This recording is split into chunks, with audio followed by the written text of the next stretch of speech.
welcome back to the mini weekend. I'm your host, Jack. Let's get into it, mini. Ooh, once again, unbelievable smell to this one. Not too bad. Not too bad. So for the second straight week, for those that don't remember, we got a 4-pack. What's it called? It's Northern Soda Co.'s Halloween 4-pack. And this week we went with the caramel apple soda. And I have to say, overall, it's not bad. Aftertaste of the caramel is a little bit more thick than I would have liked it to be, but overall it's got a solid taste. Like I said, I think when you first taste it, the apple taste, like the sourness of the apple, it's almost like a sour apple. The sourness of the apple and the caramel complement each other in such a way. But then as it's rolling down your tongue and you're about to swallow it, the syrupy of the caramel kind of thickens a little bit, and I don't love that. So that's worth noting and worth keeping in mind as we rate it in a little bit here. But yeah, overall, I think it's not a bad start. We still have their root beer pumpkin spice and their potion punch to try. Obviously, we only have one more podcast before Halloween. I already have it picked up, but we won't announce which one we're going to do right before Halloween until we actually get there. Similar to KOC when he wouldn't tell the media who was going to start for that Eagles game. Excuse me, but I get ahead of myself. Northern Soda Co. What is it? They are a Minnesota craft soda brewing company located in New Brighton off of Campus Drive. Kind of a little bit in like a warehouse district right off of 5E over there. So go check them out if you get a chance. They have a lot of really cool things to do.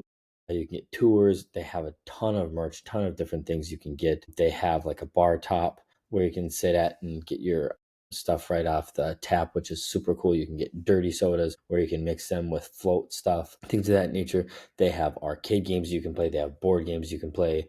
It's really an awesome and fun atmosphere. You can bring the family. You can go on a date there. I highly recommend it. I plan on going for sure a couple more times before the end of the year, and can't wait to frequent them again. Like I said, the Halloween 4-pack, and then they have another new 6-pack. It's called their Mystery Soda Experience. I want to try doing one of these with you guys here.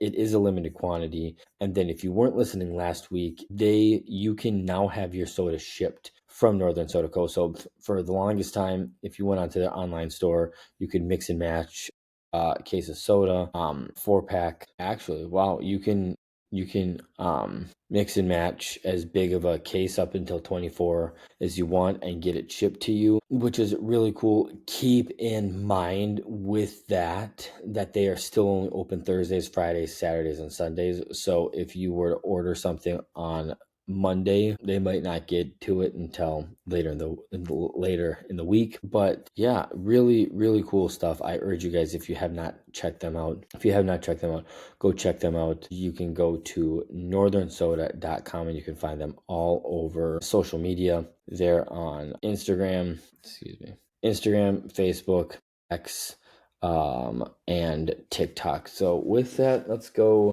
I'm gonna go 5.7. It's the initial taste is not that bad, but that thick caramelness at the end really, really isn't my favorite. So 5.7. Excuse me. Got something going on from that caramel. So yeah, with that, we jump into Tommytown. Bear with me tonight, guys. I'm going to try. We didn't get any questions tonight, but we do have a lot to talk about and a lot of things to get to. So we're just going to keep moving along. For Tommytown, it was announced earlier in the week, back on Monday, I believe, that on top of the 3 times a men's basketball team will be on Fox 9 Plus this year, they will also be hosted on CBS Sports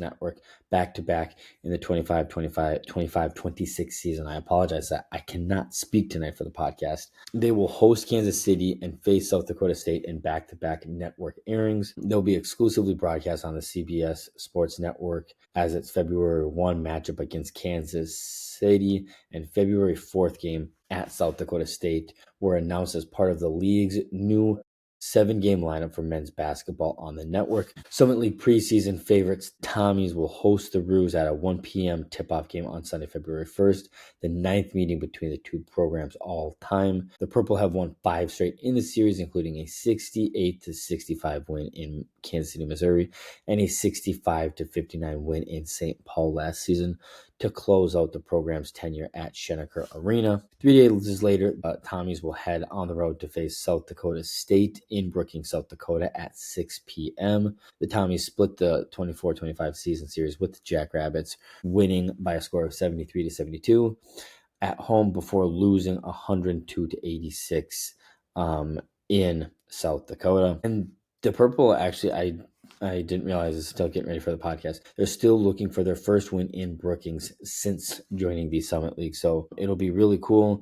This season, the February 1st CBS Sports Network game will be broadcast inside the new Lee and Penny Anderson Arena, which is set to open it's set to open for the basketball team on November 8th, but it's set to open this Friday, the 24th. Cannot wait for that hockey game. I will be there. But yeah, super excited.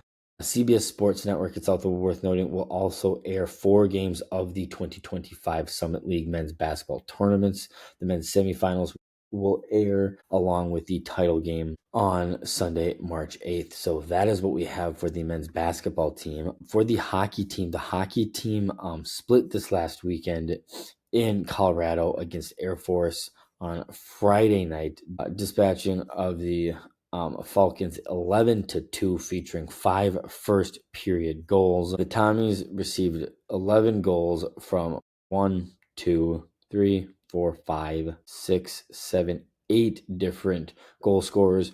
Only Luke Leyland, Joshua Giuliani, and Alex Gaffney scored 2 goals apiece. It was a whole team effort. In this one, Aaron Trotter picked up the win, making 27 saves in the effort. However, the next night on Saturday, they lost by a score of 2-6, with Gaffney and Joshua Giuliani being the lone goal scorers. The Tommies actually got on the board with the game's first goal and then did not score until early in the third period to make it a 4-2 game before the Falcons would score 2 empty net goals to secure the series split with the Tommies.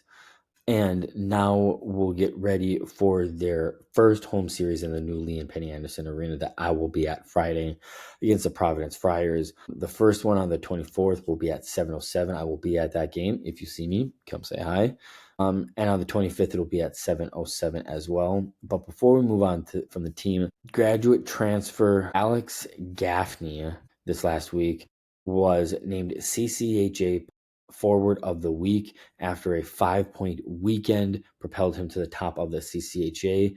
He has taken up the mantle left to him on the top line by Liam Malmquist as a CCHA's top point getter through 3 weeks in after a 5-point performance this last weekend against Air Force. Named the CCHA Forward of the Week for the first time in his career. The West Orange, New Jersey native leads the conference in goals with 4, power play goals with 3, and points with 9 through 5 games while playing on the Tommies' top scoring line. He earned 5 of those points and 3 goals against the Falcons this last weekend, with a 4-point game on Friday and a power play goal on Saturday, which is really, really cool. This is the 12th time in program history that the Toms have received a Forward of the Week. 5 of them came last year. So huge congratulations to him. Can't wait to continue to see him get hot and do well. And then this last weekend, for the women's hockey team, they had a series split against the nation's number 10 team. On Friday night, they lost 3-4. St. Thomas jumped out and had leads of 1-0 and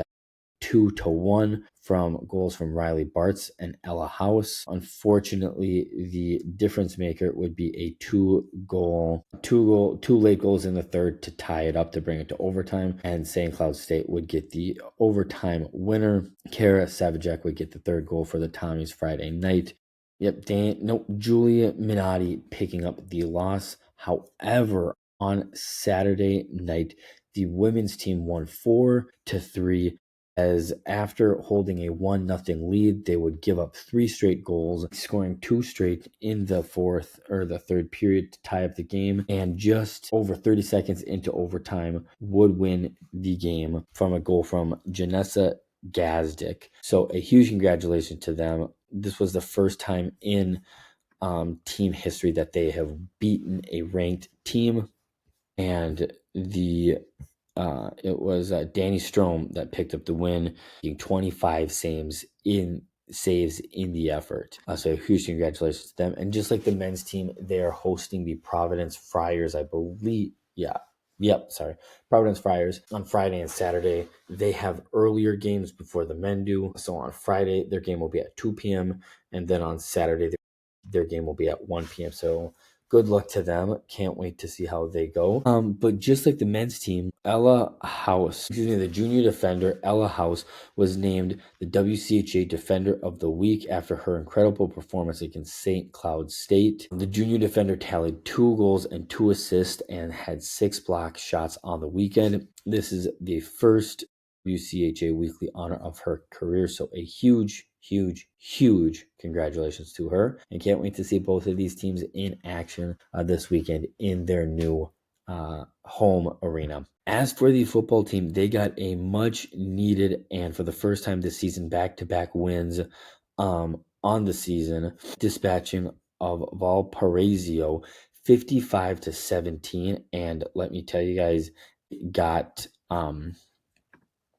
everybody got involved in this game. Amari Powell threw for 3 touchdowns. Ryan Jackson, Amari Powell, Pat Bowen, Joseph Cook all rushed for a touchdown, and Quentin Cobb Butler and Jashawn Todd, as well as Pat Bowen, all caught touchdowns as well. And let me just see. I thought I saw that there was no defensive touchdowns in this game, but a huge game for the team. They held Valparaiso to, just 103 passing yards,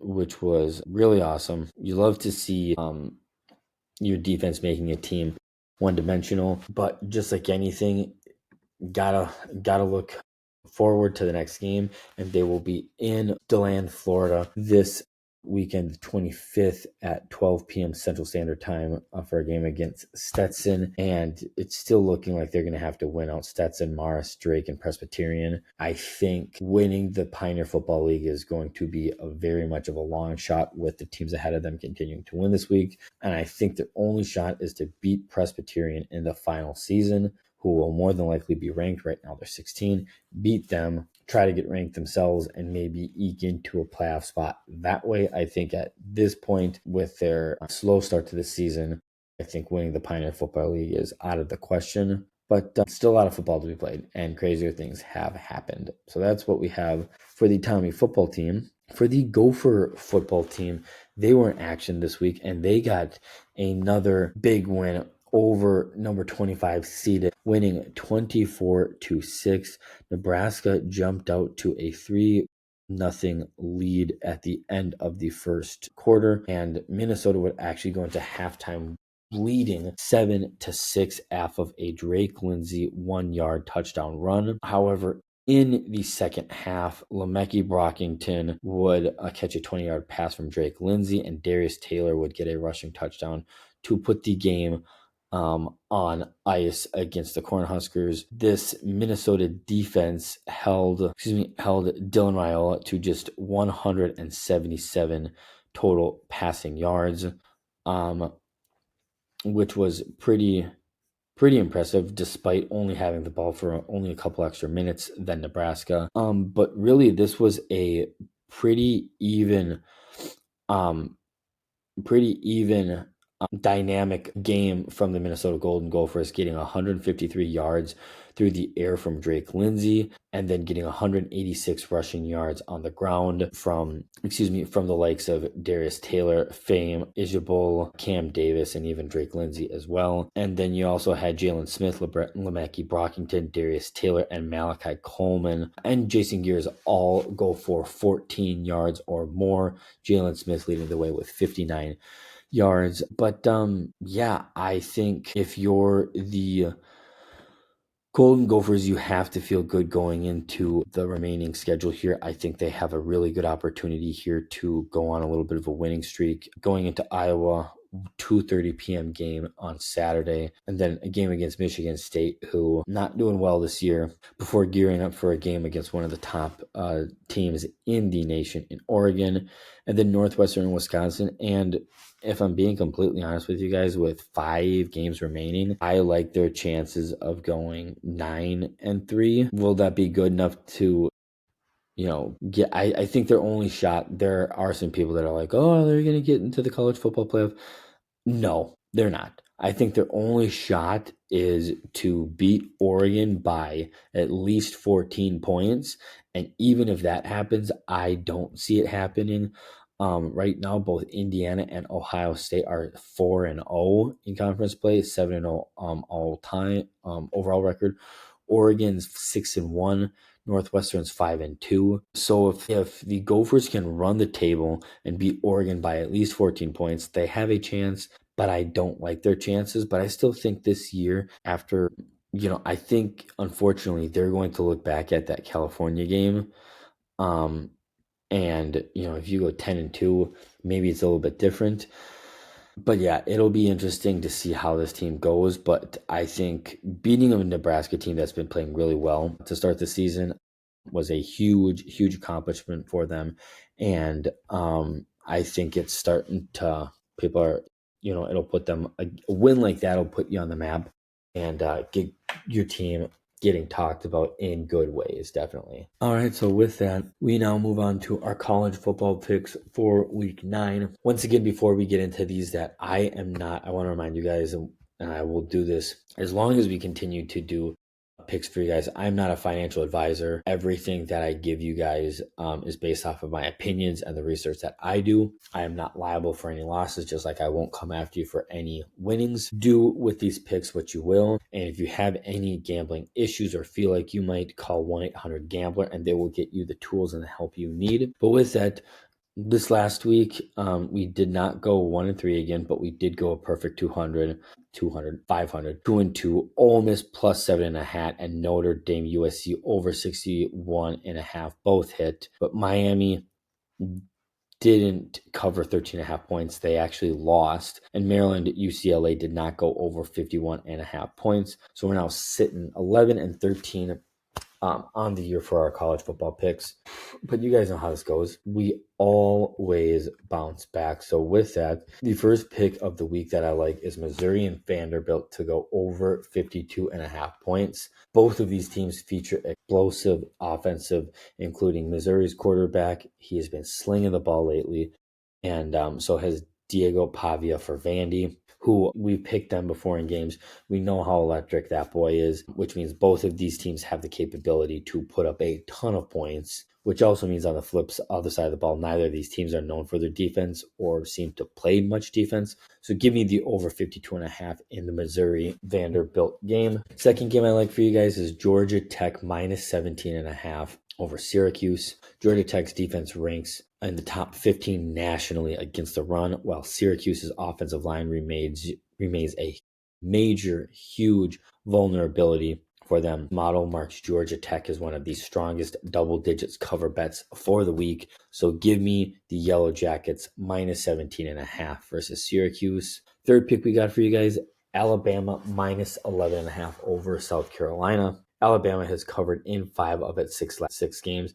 They're looking unbelievable, as much as I hate to admit it, since their really tough week 1 loss to Florida State, dominating defensively and holding opponents to under 20 points per game since week 2. South Carolina is also 1-3 against the spread at home this season. Analysis favors Alabama minus 12.5. Sorry, lines moved. Minus 11.5 with strong under correlation. So give me Alabama minus 11.5. And then the fourth and final game I like for you guys is the Colorado Buffaloes plus 13.5 versus Utah. The Buffaloes are coming off of a bye here, and that rest will allow Deion Sanders' group to heal and game plan against Utah's methodical offense. And turnover-resistant Colorado team is led by Caden Salter with his great short passing game and a tightening defense week by week, is well positioned to stay. I really do think it'll be kept a close game. I think Utah is a better team, but coming off the bye, Colorado should be able to make this a competitive game. So give me Colorado plus 13.5. In conclusion, we have Missouri Vanderbilt over 52.5. We have Alabama minus 11.5 points. Georgia Tech over 17.5. No, minus 17.5 points. And Colorado plus 13.5 for week 9. And that's what we got for you guys. As always, our good friends over at UNRL. So this week we're sporting the what is it? What are they calling it? I think it's volume 3 or 2 of their university collection. Their university collection this year features Minnesota State Mankato, St. Thomas, University of Nebraska, Iowa State University, University of Iowa, North Dakota State, University of North Dakota, South Dakota State, and Boise State. So those are the 9 schools that they did. And this is the where is it? This is the UNRL Unreal and University of St. Thomas crossover hoodie too. The really the big difference is they have like, I don't know, it's hard. They have like these 3 like colors on the top. I don't know if you guys even see that on top of like the pouch on it. But once again, super simple, super clean. Got the little patch on the side with the UST logo, raised logo right here. And yeah, really nice, sleek fit. It almost, when you're feeling it, feels thin, but then when you put it on, it feels a little bit thicker, which is kind of nice. Probably will actually wear this to the hockey game on Friday. But for any of my other St. Thomas fans, that they have a 2 Ultra Tees. They have a, what's this? I can't remember. They have a mist and a black colored Ultra Tees. They have an extra ultra hooded long sleeve in the mist color. They have a legend polo in gray. They have this one. And then they have a St. Thomas crossover crew neck, which is similar to this, just in crew neck form. And then the St. Thomas Outbound quarter zips. Highly, highly, highly recommend. Almost all of these are listed as almost gone. Even, I'll click on the hoodie, and it looks like the hoodie, they're already sold out of the extra small, double XL. The crew neck, they're out of every size except for small and 3XL. So get them before they go out. I highly recommend it. And then I'll just give you guys my quick spiel. Like I said, Unreal is simply the top of the line as far as athleisure is concerned, in my opinion, not just in Minnesota, but nationally. If you go on their site, you see people from Austin, Texas. They just had a huge thing with a Formula One down there. They get love from all over the place. New York, because they've done stuff for the Jets, Denver, Wisconsin, Kansas City, all over the place. Like, they love that this company is based out of Minnesota, but it's really awesome that there are other states and, the whole nation that are starting to see just what this company is about and how amazing they are. So go show them some love. Unreal products are simply unreal. UNRL.com, and then you can find them all over social media: Facebook, LinkedIn, TikTok, and Instagram. You will not be disappointed. And then, as usual, go to the link in the description of the YouTube video, and you'll get $15 off your first order and start earning points on your first order for discounts later in the year. So that is what I have for our good friends over at Unreal. I then wanted to give another shout out here to They're just called MN Runs. It's mnruns.com. And I recently, this last weekend, ran their Twin Cities hot cider hustle. This was the 4th straight year that I've done that with a brother-in-law of mine. We were not ready, but it was still fun. We enjoyed doing it. But they have a lot of runs around Minnesota. They have a turkey trot in Chanhassen coming up on November 27th. One as well in Rochester.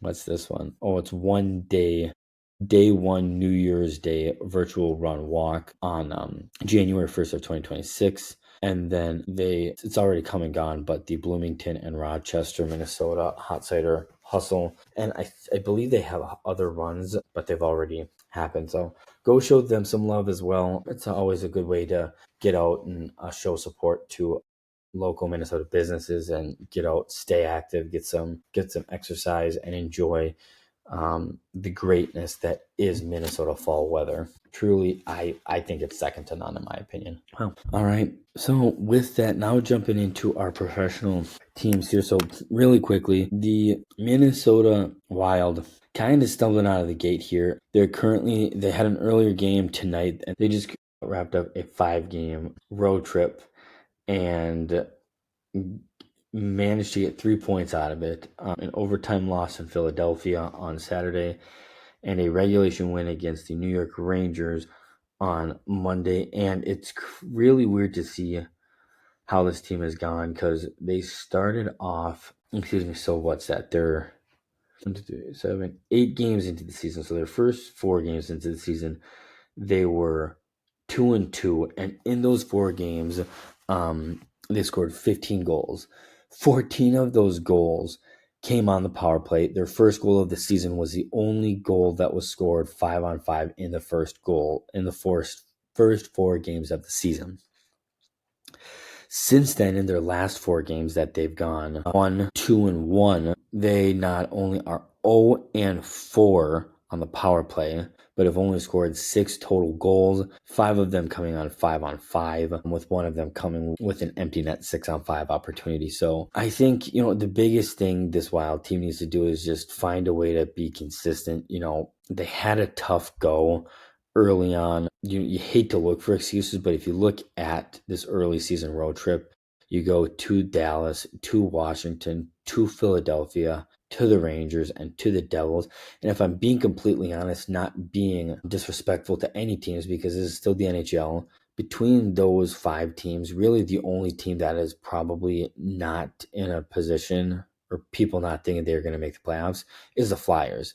I think coming into the season, Dallas was expected to be one of the top teams in the West, and then the Capitals, Rangers, and Devils were all going to be in top teams as far as the Eastern Conference is concerned. So it's tough that they've had a tough go and such a long road trip at the beginning of the season. But I think eventually they'll hopefully, get a sense of stability, and not constantly being on the road. They'll follow up their 5-game road trip with a 1, 2, 3, 4, 5, 6-game homestand, and hopefully be able to get a couple games back here. They got on Saturday the 25th a 5 p.m. game against the Utah Mammoth. First time playing this team since they've had an official mascot. Sunday the 26th, they will host the San Jose Sharks at 5.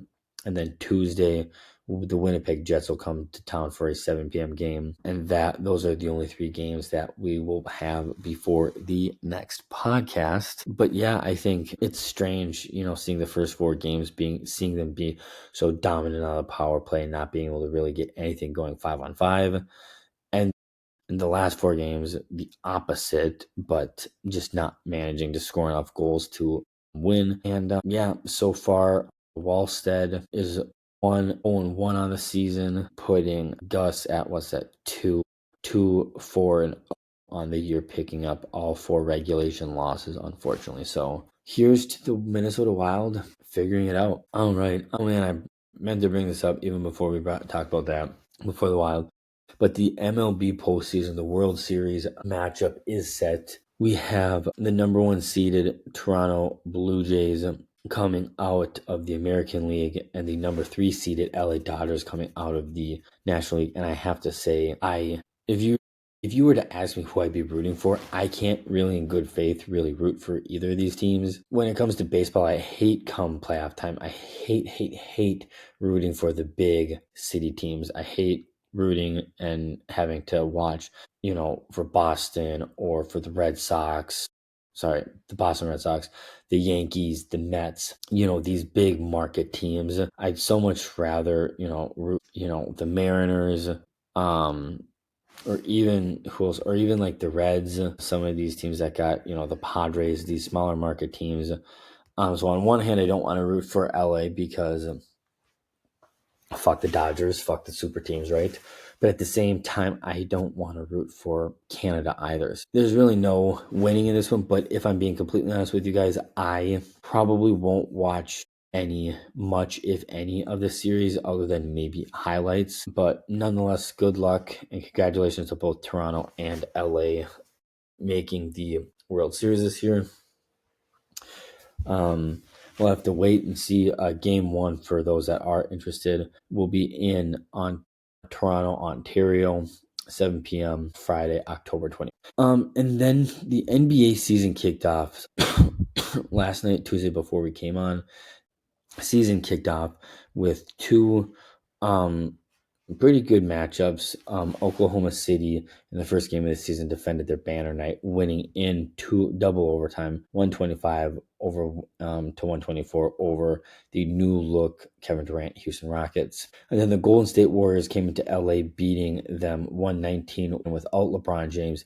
Didn't realize he wasn't supposed to make his season debut until like halfway through November due to back spasms or something. So if LA gets off to, a less than stellar start to the season, that could be bad for them, because this, just like last year, this Western Conference is so deep. You don't want to get behind and have to have work to do come the end of the season. But fortunately right now, the Wolves are in Portland for their season opener, and I have to say, I don't know why, but as of recently, regardless of how bad this team is supposed to be, they always play us close. We're in the third quarter now or something like that, and it just seems like every time we get to within 1, 2, or 3 points, they have an answer. They hit a three, or we have that lead, we get a stop, we go down to take a bigger lead, and they get a turnover, or just something. And it's so annoying. Like, this team isn't supposed to be good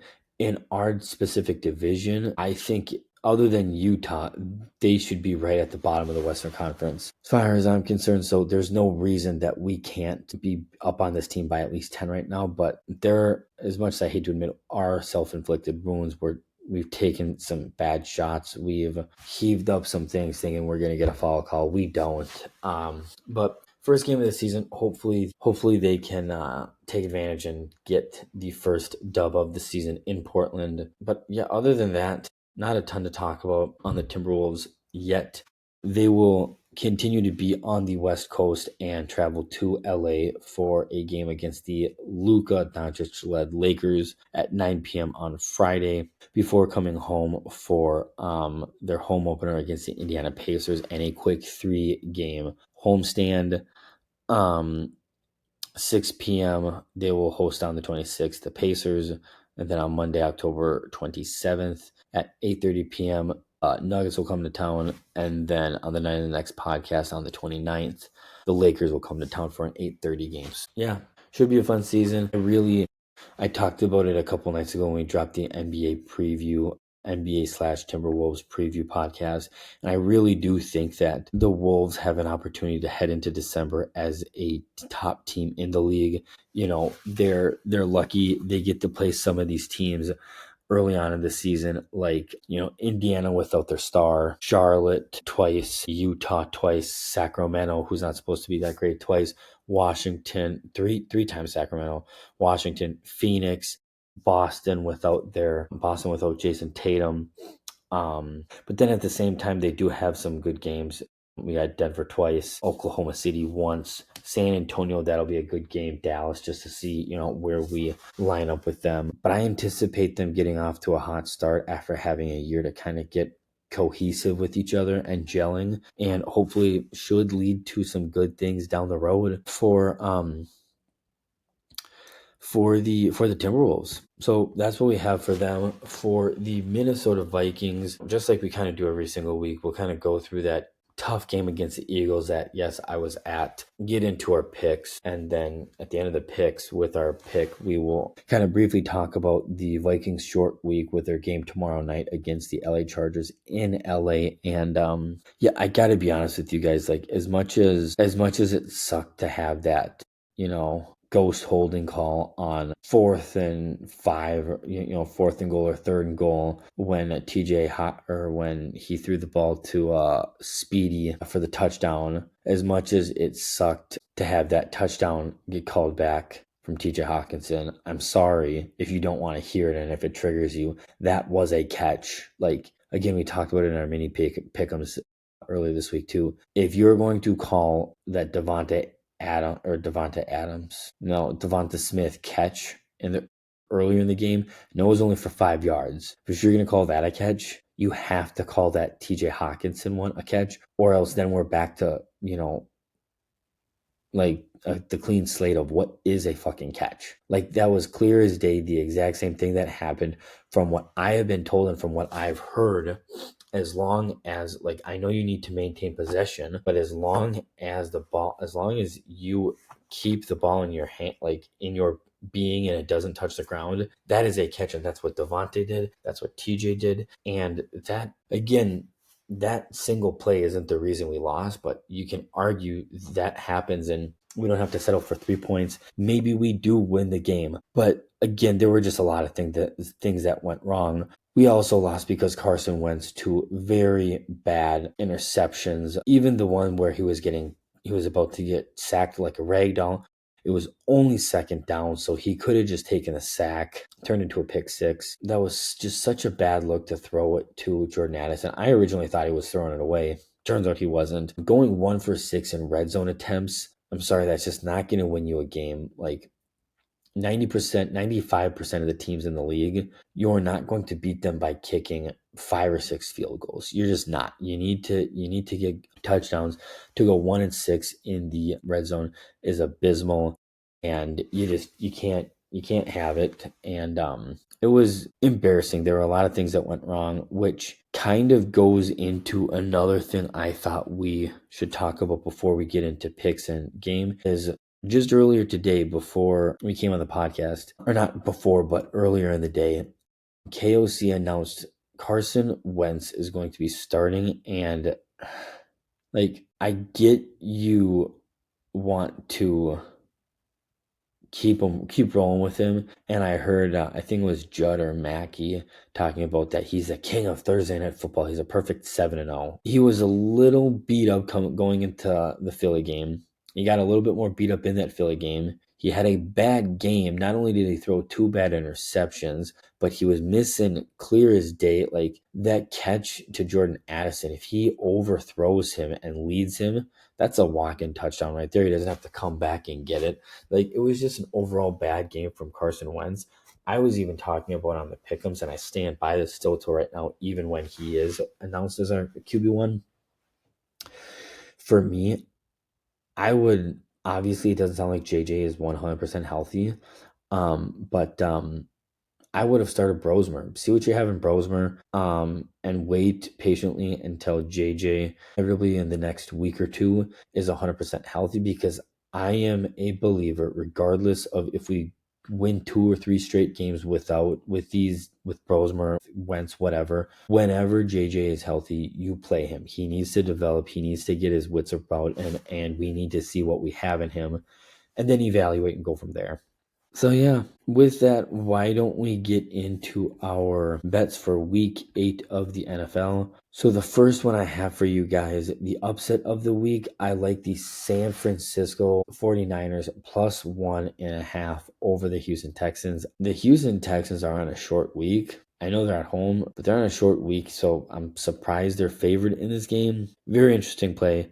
But the 49ers defense allowed 10 points to the Falcons, and Christian McCaffrey had 201 all-purpose yards. That's still a solid challenge for this Houston defense, who is just 1-1 straight up at home this season. So that's what I have for my upset San Francisco plus 1.5.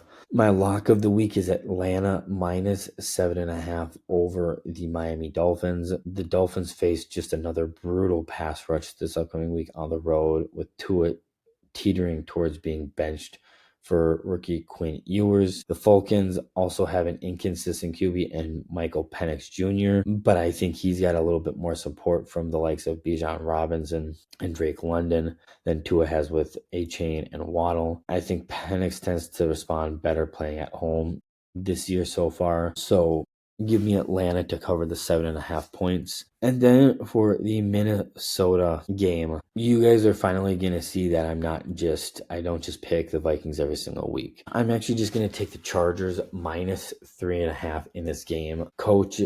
Michigan coaches Jim Harbaugh and Jesse Minter were, I'm sure, hoping to go up against a game plan against their old player in JJ McCarthy. I know our defense is tough on the run, but the Chargers will be fine with aggressive passing downfield at home with Justin Herbert, while Harbaugh and Minter find some get well D. And I think if Harbaugh is smart after this last week with Isaiah Rodgers, Metellus, and some of those guys, Byron Murphy, just getting torched, they're probably going to look to pass quite a bit. And I don't think it's going to be a blowout, but I think it's a perfect recipe for disaster. Luckily, we're both on short weeks. Both of these teams played on Sunday, but not only do we have to travel, we got to travel on a short week. We're moving back 2 hours in the time zone. Believe me, I would love to be wrong in this game, but I can't in good faith on a short week with how we just played with Carson Wentz as a quarterback right now pick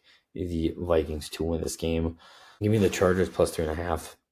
So yeah, and then just for this game, like I said, I got us winning. I think the Chargers will inevitably win. The Vikings will lose this close one, 20-24. I think it'll be one of those games.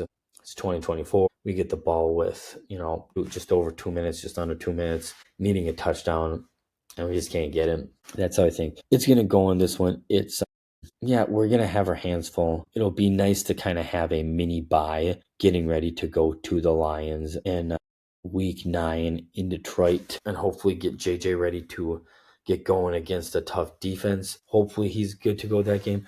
I'm guessing his first game will either be in Detroit for that week 9 matchup or week 10 versus the Baltimore Ravens. So yeah, that leads us right into I didn't even bring that up. For our weekly picks, we went bad 1-3 this last week. Our lock of the 1.5 points for the Panthers hit, but the Raiders did not cover the 12.5 points in our upset pick. The Vikings did not cover the 1.5 points, just like the under 43.5 did not hit as well. So like I said, went 1-3 in the week, 14-10 all time for our weekly picks. Our first in-game prediction hit this last week. We held Saquon under 94 yards, 48 to be exact. So we're now 1-11 with our in-game predictions. So this week for our in-game predictions, we're just going back to basics. We're going to keep it simple. I think JJ finally gets his second touchdown of the season, passing touchdown of the season. And I think on the defensive side of things, I think we're finally going to force a turnover in this game. I'm just going to keep trying to will this into existence. Justin Jefferson ranks 6th in the league with 528 receiving yards on 34 receptions, with being the only one in the league that doesn't have a household name steady quarterback. 2 quarterbacks to be exact. He had opportunity to score on a jump ball last week against the Eagles, but DeJean broke up the pass. Jefferson acknowledged after the game that it was a ball he still needed to come down with, which does not surprise me. And then on the defensive side of things, I think this trend has just been the most baffling. The Vikings haven't forced a turnover since week 3, which was that 3-game streak without a takeaway is the longest since week 15 through 17 in 2018. The Vikings have never gone 4 straight games without a takeaway. Minnesota forced 7 turnovers in 2025. 5 came against the Bengals in week 3. Another occurred against the Bears in week 1 on the final play of the game when Chicago was desperately lateraling the ball and fumbled. But yeah, obviously the lack of takeaways keeps the Vikings defense on the field, and it has also prevented their offense from taking advantage of short fields. And interesting enough, we're averaging our starting field position at our own 28.1 yard line, which ranks 28th in the league. If we can turn that around, I think that will help a lot.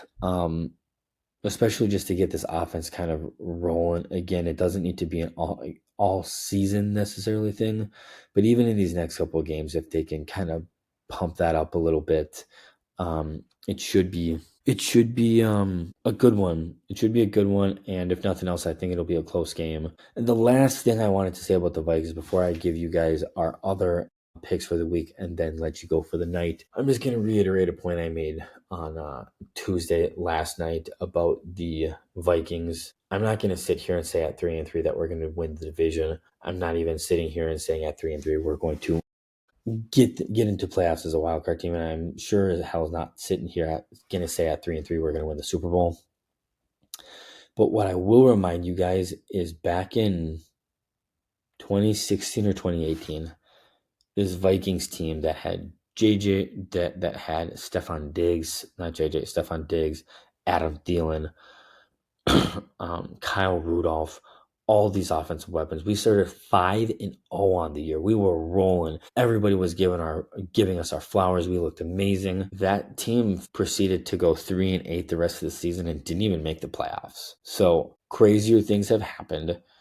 There's still a chance if we can find a way to beat the Chargers, and then if we can find a way to beat Detroit in week 9, all of a sudden you're looking at a 5-3 record, and you're looking like you can beat anybody in your division. And then at that point, it's a completely new season. But then piggybacking on that, when we inevitably win the Super Bowl in the next, 10, 15 years, I guarantee you guys it's going to come when nobody expects this to happen. We're going to be a wild card team because that's just how the Vikings are. We never win when we're supposed to. We're not going to win the Super Bowl going in as the 1 or the 2 seed and having home field advantage most of the time. No, it's going to happen when we're underdogs, and nobody thinks it's going to happen, and it does, and it's going to be glorious. Might not be this year, but that's my take for you guys. So yeah, like promised, my other picks for you guys, we've been doing solid on these this last week. 2-2. That's at 8-4 on the year.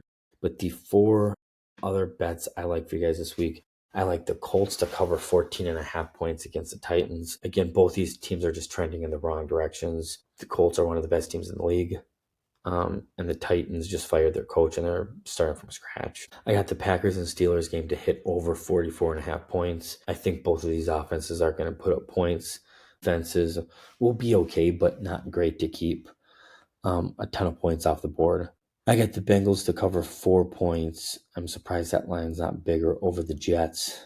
And then I got the Chiefs and Commanders game to go under 46.5 points. So that is what we have for the week. Like I always remind you guys, go subscribe. Like I said, I can't talk tonight. Go subscribe to the YouTube channel. Get notified of the new episode when it comes out. When you subscribe, go to one of our videos, comment subscribed. We will like it and then reach out to you to send you a free mini weekend sticker. On top of that, make sure you follow us on all of our socials, TikTok, Instagram, Facebook, and X, where we post stuff all the time. And you can stay up to date on all things mini weekend, and you can reach out with questions, topics you want us to talk about. But more than anything, thank you for the continued love and support. Until next time, Mini.